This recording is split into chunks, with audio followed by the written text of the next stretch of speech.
La mort de Sangoku.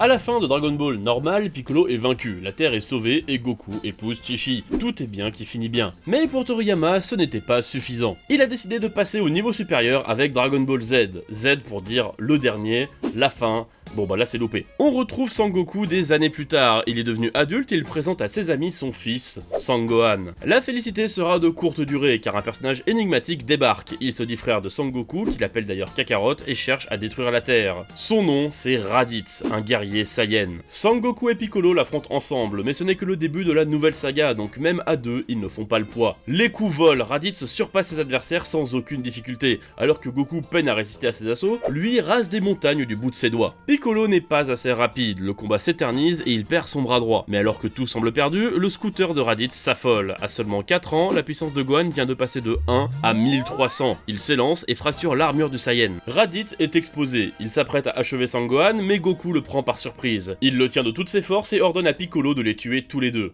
Pour la Terre, pour son fils, il est prêt à se sacrifier. Piccolo rassemble toute son énergie dans le Makan Kosapo, son attaque ultime. Puissance 1480. Raditz sait qu'avec le trou dans son armure, il n'y survivra pas. Il hurle, se débat, mais Goku tient bon. L'attaque de Piccolo le traverse et frappe les deux Saiyans de plein fouet. Ils tombent sur le sol, deux frères l'un à côté de l'autre, Raditz est vaincu, mais à quel prix? En 1989, à la sortie de l'épisode au Japon, même si les spectateurs sont en larmes, ils ne sont pas vraiment surpris. Après tout, l'épisode s'appelle Goku meurt, cette fois c'est la dernière chance. Bon, par contre chez nous en France, c'est juste la rage de Gohan qui laisse la surprise jusqu'au bout. Voir mourir le héros qu'on a suivi dans Dragon Ball pendant des années, qu'on a vu grandir et devenir adulte, bah ça fait mal.